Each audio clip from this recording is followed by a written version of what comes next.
Vou fazer uma live. Eu não devo estar aparecendo. Acho que agora estou.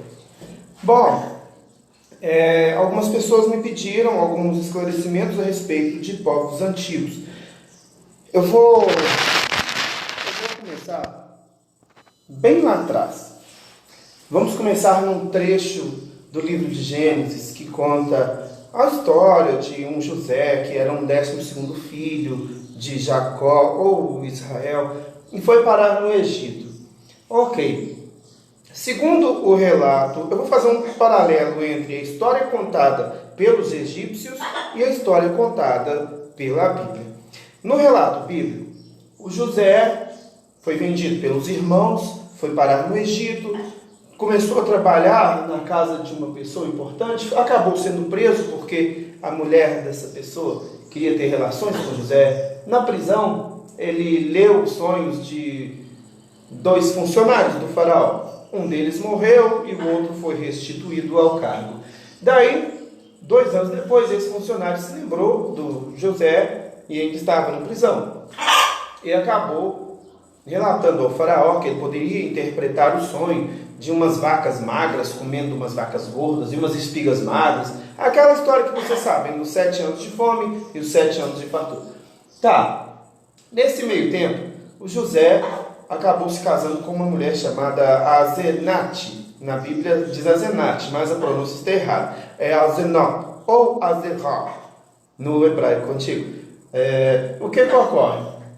Azerá não é um nome próprio. É uma designação feminina. Seria tal qual senhora.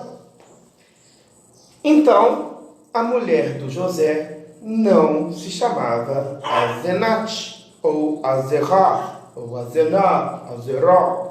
Depende de qual pronúncia se usa. Isso em relação à história de José, a primeira dúvida. Contada pela Bíblia. A história dos egípcios. O faraó de Djoser idealizou enormes celeiros de comida para os tempos de fome nos ciclos do rio Nilo, que irrigava todo o território do Egito e ainda o irriga. Juntamente com seu arquiteto Imhotep, construíram as pirâmides, notadamente a pirâmide de Djoser, a primeira pirâmide, talvez, construída no Egito, de que se tem conhecimento. A partir daí, enormes monumentos foram criados. Os mais famosos, as 3 pirâmides de Kelpis, Kefren e Miquerinos. Tá, história de José da Bíblia e o José do Egito. Acreditem em qual das duas quiserem. Sobre Moisés. Notadamente, o único faraó que foi um guerrilheiro sanguinário, uma pessoa cruel, crudelíssima mesmo, na história do Egito, foi Ramsés II, também chamado de Amsés, bem parecido com Moisés, hein? Ou Osimandias. Há um poema famoso de Peter Shelley que trata de Osimandias. Um trecho cita, inclusive, uma fala do próprio Osimandias. Contemplem minha obra, ó poderosos, e desesperai-vos.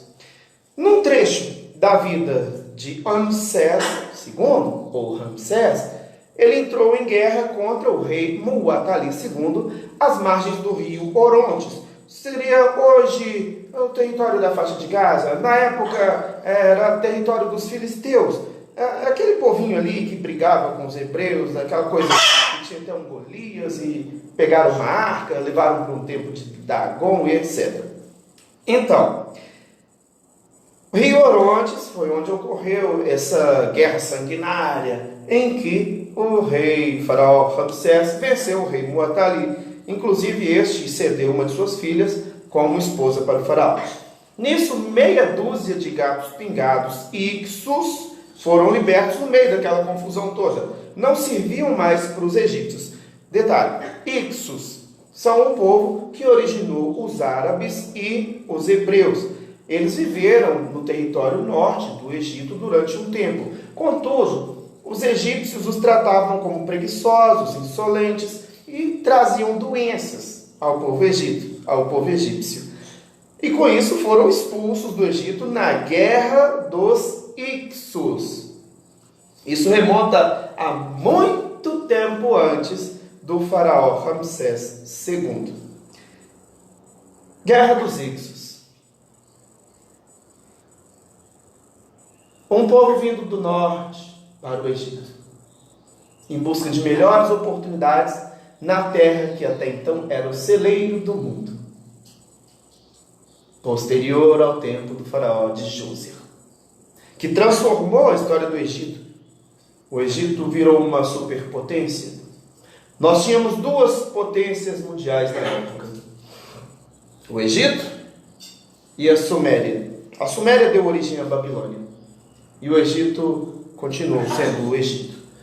Contudo, a influência teológica, cultural, astronômica, medicinal desses dois povos inundou, arraigou os povos antigos de conhecimento. Para você ter ideia, os sumérios criaram a escrita, a trigonometria, desenvolveram um sistema de astronomia que até hoje coloca inveja na NASA. Foram os primeiros a descobrir, inclusive, Plutão, que foi redescoberto 2 séculos atrás pelos cientistas. Então, Ramsés II libertou meia dúzia de Ixos. E esses Ixos, na Cananéia, formaram o povo hebreu. No Egito não houve escravidão em massa. Escavações arqueológicas, documentos, tudo prova que os egípcios recebiam dinheiro, recebiam pagamento em cerveja. Houve um faraó que pagava 4 litros de cerveja por dia para os construtores das pirâmides. E essa cerveja era um líquido de ouro na antiguidade. E até hoje, claro. Inclusive mais tarde, né? De repente. Mas voltando ao assunto. Esses faraós, eles gostavam de mostrar poder, mas não através da escravidão. Eles queriam mostrar que eles podiam pagar pelas pessoas. Esses trabalhadores que construíram as pirâmides, eles iam aos montes para o Egito pedir emprego. O lugar era uma maravilha. Irrigação, cultura, medicina avançada. Algumas múmias foram encontradas, inclusive, com próteses dentárias. Deveria doer, porque afinal, embora os egípcios tivessem conhecimento da fabricação de anestésicos, nada se compara a uma injeção, né, para poder tirar. Mas voltemos ao assunto de Ramsés. Ramsés, ou Ozymandias, como eu prefiro chamar, teria sido, segundo os egípcios, o verdadeiro Moisés. Ramsés atravessou pelo canal de Suez até o outro lado do Mar Vermelho para entrar em guerra contra o rei Muatali e acabou libertando um povo que virou os hebreus. Eu acho que faz mais sentido do que um mar mágico se abrir para um lado e para o outro, o povo passar, cerca de 6 milhões de pessoas. Consideremos que foram 70 pessoas que desceram, filhos de Jacó, para o Egito, e saíram de lá 6 milhões, teriam que ser 150 mil nascimentos por ano. E podem fazer o cálculo aí, para ver se não é isso. 150 mil nascimentos por ano. É de colocar inveja no Brasil atual. Bom, passemos então ao próximo questionamento que me foi feito. Claro, eu não sou o dono da verdade, eu estudo povos antigos há 22 anos. Eu tive a oportunidade de estudar alguns idiomas, né? O francês, o italiano, o chinês, o russo, o espanhol, o alemão, o acádio, o egípcio, o copta e o hebraico pré-exílico. Hebraico pré-exílico. Quando foi o tempo do rei Jeoaquim em Israel, os reinos divididos de Israel e Judá, um rei chamado Nabucodonosor levou todo o povo de Israel cativo para a Babilônia. Sequestrou o povo. Isso se chama exílio babilônico. cerca de meio século antes da história do Novo Testamento.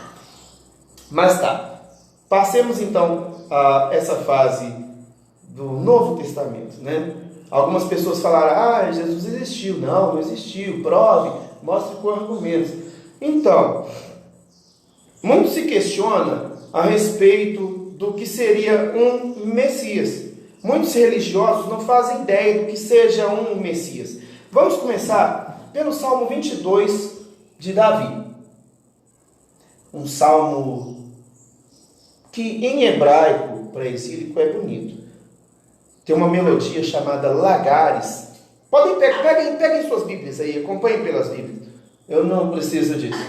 Eu já li a Bíblia em hebraico praesílico, em etíope, em italiano e em português. Mas vamos lá.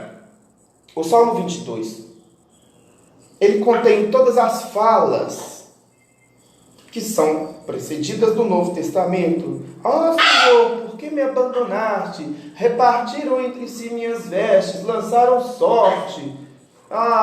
Leiam o Salmo 22, vocês vão ver que as falas são as mesmas. E eu considero esse Salmo 22 um manual de instruções para qualquer um Henrique Cristo do passado. Esse doidão da internet lá, sabe, que tem as Henriquetes que ficam fazendo umas danças estranhas, umas músicas, fazendo plágios de músicas famosas. Mas o Salmo 22, ele dá uma luz muito grande para que algum oportunista se dissesse o Messias vindo de Sião. Davi, Isaías, Zacarias foram os 3 escritores. Eu digo escritores porque assim, todo profeta, todo rei do passado era também um escritor. Mas foram os 3 escritores que bateram mais nessa tecla de que haveria um rei vindo de Sião, que salvaria Jerusalém, que salvaria Israel. Era cultural isso. Sião era o monte de Deus. Não é porque é um lugar específico, não é porque eles adivinharam que haveria alguém vindo de Sião. Eles queriam que alguém, ou melhor, o ungido descesse de Sião, que é o monte de Deus. Daí começou essa coisa de Monte Sião, monte de Deus, desceu do monte. O Filho de Deus vai descer do monte. Daí começou a lenda de um Messias. Na verdade, Davi se referia a um rei que viria de Sião. Não diz que seria filho de alguém. Tanto que muita gente diz, Jesus é filho de Davi. Não é, sabe por quê? José era descendente de Davi. Maria não. Pega a Bíblia e mexe aí para vocês verem. Se o Jesus não é filho de José, ele não é descendente de Davi. De duas uma, aceitem que ele é filho do José e não de um Deus, para ele ser descendente de Davi. E outra, a Maria produzia gametas XX, só gametas femininos. Para um indivíduo ser masculino, ele tem que ter gameta feminina. De uma junção entre um ser humano feminino, que só tem gametas femininos, e um ser não formado por átomos, que não possui gametas sexuais, não dá para se extrair gametas masculinos. Havendo uma operação cirúrgica ou mística que possa proceder a uma gravidez unigênita, se for em um homem, pode sair uma coisa masculina de dentro dele, mas de uma mulher, unicamente de uma mulher, é impossível se extrair gene masculino. A mulher não possui gameta masculina. Do mesmo modo que é impossível a gente pegar um homem feito de barro e arrancar um pedaço da costela dele para fazer uma mulher. Ali estará naquela costela um DNA de homem, a menos que seja uma mulher Pablo Vittar, que vai sair de dentro do sujeito, uma transexual, que seria uma mulher com gametas masculinos, capaz de produzir genes e cromossomos masculinos. Nós temos 23 pares de cromossomos em nosso corpo. A mulher produz apenas pares femininos, em seus esteios, em seus alelos, em toda a formação de DNA e RNA, apenas femininos. O homem pode produzir masculinos ou femininos. Daí se diz que o homem produz X e Y e a mulher apenas X. Mas tá. Ao questionamento a respeito desse período bíblico histórico seria sobre Teudas. Começou em Teudas. Quem foi Teudas? Peguem aí Atos dos Apóstolos na sua Bíblia. Tem um trechinho lá que fala sobre o parecer de Gamaliel quando Pedro foi espancado lá no Sinédrio. E Gamaliel falou, olha, apareceu um loucão aí chamado Teudas e não vingou, acabou morrendo. Vamos deixar esses doidos aí também pregando. Se for alguma coisa igual Teudas, vai cair por terra também. Mas tá, Teudas, um lunático religioso que afirmava que era um profeta. Juntou uma galera que investia dinheiro e ele queria atravessar o Rio Jordão a nado para se batizar nas águas. E queria fazer isso as pessoas também, tanto que muita gente entrou no Rio Jordão para ser batizado. Teudas. Precedeu Ioanã. Ioanã, um pregador religioso que viveu no tempo do César Tito, filho de Vespasiano, o destruidor de Jerusalém do templo no ano 70. Podem conferir na sua Bíblia aí, em algum site ou qualquer outra coisa. Mas Ioanã, cujo corpo foi descoberto em 1968, foi, até hoje, o único corpo de alguém crucificado encontrado nas escavações em Jerusalém. Nenhum outro. Muito se diz sobre Roma usar como método vasto de tortura a crucificação. Mas apenas 2 pessoas que foram crucificadas foram encontradas até hoje. Ioanã, em Jerusalém, e uma pessoa que foi crucificada em Roma. E detalhe, ninguém foi crucificado de braço aberto. Era uma estaca, semelhante a um poste. A pessoa era crucificada com a mão para cima e os pés para baixo. Não era para o lado. Roma inventou a história de uma cruz em forma de T para ficar mais esteticamente agradável. Assim como inventou também uma história de um Messias europeizado, de cabelos cor de vinho, lisos, extremamente lisos, quando todo mundo naquela região tinha o cabelo encaracolado, crespo ruim e a barba grossa. Criaram um mito de um Jesus alto, loiro, com cabelos avermelhados, semelhantes ao vinho, olhos azuis, pele branca, pálida e queixo largo. Parece um francês ou um italiano. Na verdade, o nome Jesus, no caso, vindo do grego lesous, foi europeizado pelos franceses, porque em francês, je suis significa eu sou. Largamente usado no Novo Testamento como nome do Deus, no caso, ou o Filho do Deus. Simplesmente, eu sou. Je suis. Pois é. Chegamos ao ponto crítico, do questionamento que foram me fazer.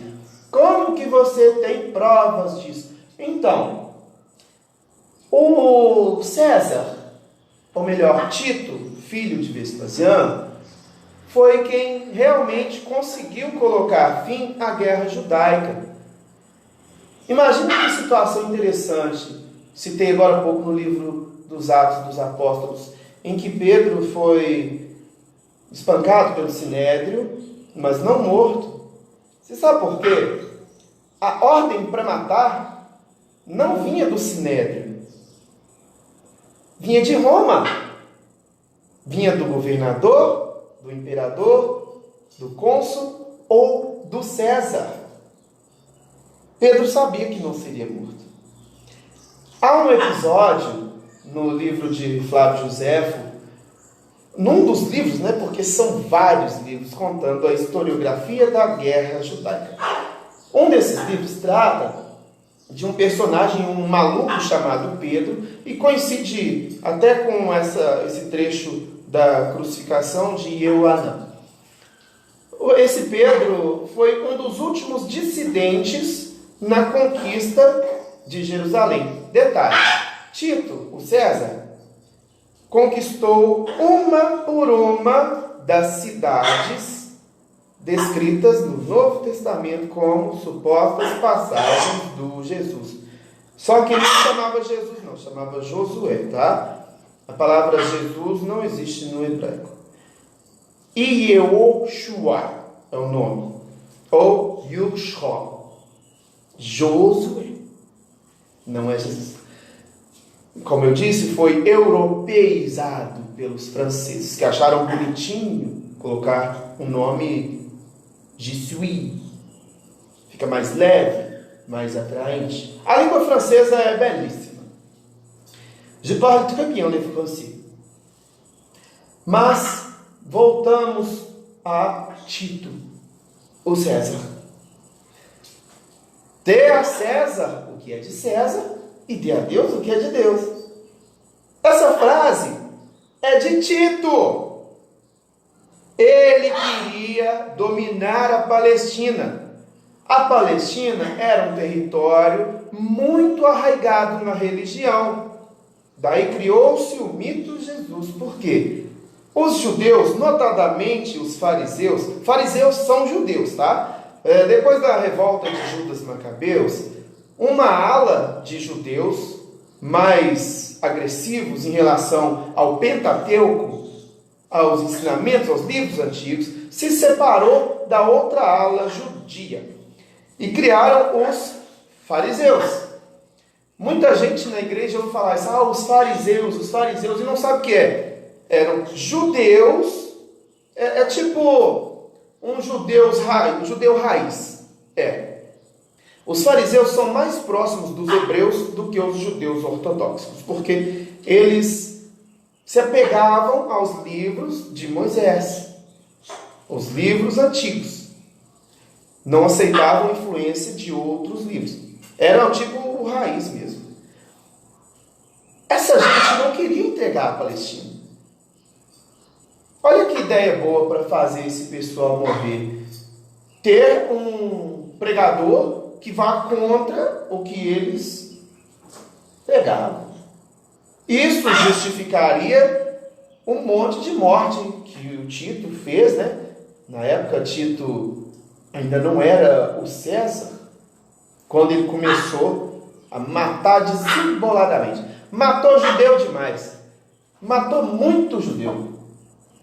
Mas a história é boa, porque seria uma justificação a revolta religiosa do povo judeu contra a pregação do Messias, o ungido.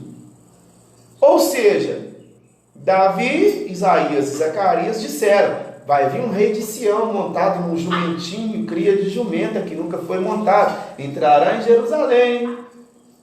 Olha que legal. Quem aceitou a história ficou numa boa e só precisou pagar tributo ao César. Quem não aceitou foi morto. Está respondido? Espero que sim.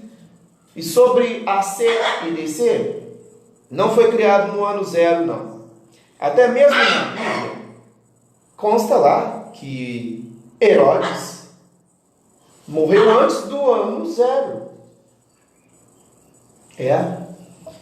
Se ele perseguiu crianças de até 2 anos, antes de morrer e antes do ano 0, o Messias teria que ter nascido no mínimo 7 anos antes do ano 0.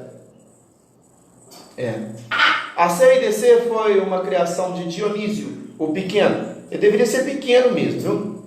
Mas uma coisa é certa: cometia pedofilia, que é uma beleza com esses coroas.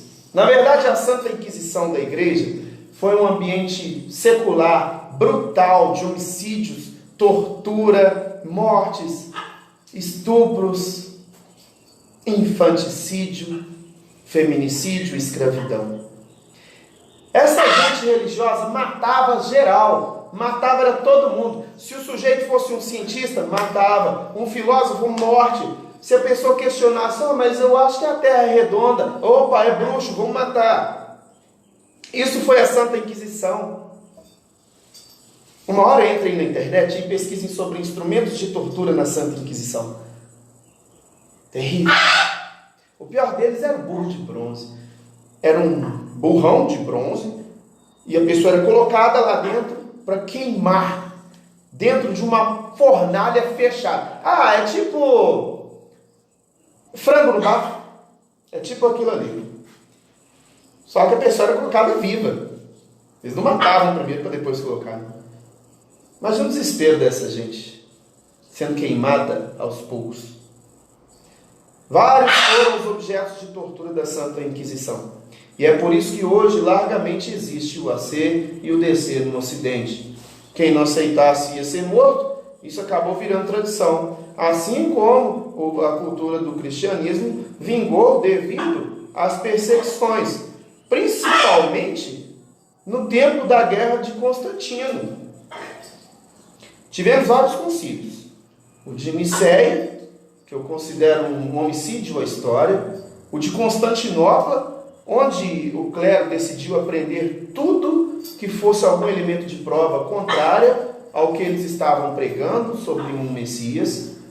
E o de Trento, o concílio de Trento, que notadamente foi durante a época de Martim Lutero, quando começou o protestantismo, os crentes, os movimentos evangélicos. Houve a divisão entre católicos e evangélicos. Desde o começo, o povo religioso de origem monoteísta hebraica é marcado por guerras e traições. Começou com um Caim matando o próprio irmão. Depois os irmãos de um José vendendo um José. Daí vem um povo no deserto traindo o próprio Deus. Aí manda o próprio filho, eles matam o filho também. Separa Israel, separa Judá. E depois que se constitui a religião cristã, separam os católicos dos evangélicos. O povo é muito dividido. Muitas guerras seriam evitadas se nós não tivéssemos a religião. Então, com isso eu esclareço a todos vocês que me perguntaram no site a respeito desses assuntos. Claro, estou aberto ao diálogo. Mas, pelo pouco que eu pude estudar, essas são as minhas convicções. Recomendo-os a ler, sim, o livro de Mauro Biglino, intitulado A Bíblia Não É um Livro Sagrado, e ainda nesse ano de 2020, acompanharem o meu lançamento que se chama Poeira de Estrelas, um trabalho antropológico sobre a formação do ser humano nas sociedades pós-Normandia e a influência dos mitos e lendas religiosas na formação do ser. Um abraço a todos e ótima tarde.